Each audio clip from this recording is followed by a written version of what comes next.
जो बार बार पैसों की बात होती है तो भगंदर का प्राइस कोई ऐसे नहीं बताया जा सकता कि भगंदर का जो एक प्राइस 15-20 हजार होगा, 40 हजार होगा, 1 लाख होगा, 80 हजार रुपये होगा, ऐसे नहीं डिसाइड हो सकता। भगंदर का प्राइस डिसाइड होता है वो ट्रैक कितना बड़ा है, क्या वो ऑपरेटेड है, क्या वो नॉन ऑपरेटेड है। भगंदर में ये भी देखना पड़ता है कि जो है छाड़ सूत्र कितनी बार बदला जाएगा, और इस ट्रैक के साथ साथ जो है कितनी इसकी ब्रांचेज हैं, क्या फिस्टुला के साथ साथ जो है भगंदर के साथ साथ उसमें पाइल्स भी है या फिस्टुला भी है, पाइल्स भी है और फिशर भी है। इस चीज को भी ध्यान में रखना पड़ता है।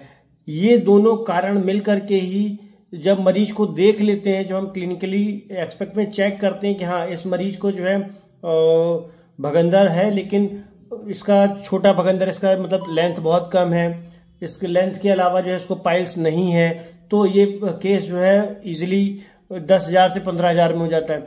लेकिन जैसे कि ऑपरेटेड केस है या किसी ने पहले से लेजर करा रखा है और लेजर के बाद दोबारा से रिकरेंस हो गया है, तो रिकरेंस वाले केस में इसके चार्जेस बढ़ जाते हैं। इसी तरीके से मान लीजिए डबल ब्रांच है, 2 ब्रांचेस होकर के जा रही हैं, तो उस केस में भी जो है छाड़ सूत्र के केस चार्जेस बढ़ सकते हैं। और ये मान के चलें कि जो है एवरेज खर्चा की भी बात करें तो ये मान के चले 20,000 से शुरू होकर के ये जो है 80,000 तक पहुंच जाता है। केस केस पे डिपेंड करता है, 80,000 से ज्यादा भी हो सकता है, दवाइयां वगैरह अलग से ही रहती हैं, 80,000 से ज्यादा भी हो सकता है। फिर भी इसमें जो है ये सब कुछ, उसकी लेंथ, उसका कितना पुराना है, क्या फिस्टुला के अलावा उसमें मस्से हैं या फिशर है, इन चीज़ों को देखने के बाद ही डिसाइड हो सकता है।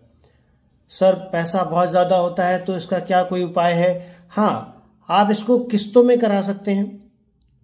आप इस इलाज को किस्तों के माध्यम से करा सकते हैं। हमारे पास में हम इसको किस्तों के माध्यम से भी कर देते हैं, और उसके लिए आपको परेशान होने की बहुत ज़्यादा टेंशन नहीं होती है कि आपको कोई दिक्कत परेशानी आने वाली है। एक बार आप छाड़ सूत्र कराएं और मैं आपको भरोसा दिलाता हूं कि एक बार जहां छाड़ सूत्र पड़ गया वहां दोबारा भगंदर नहीं होगा।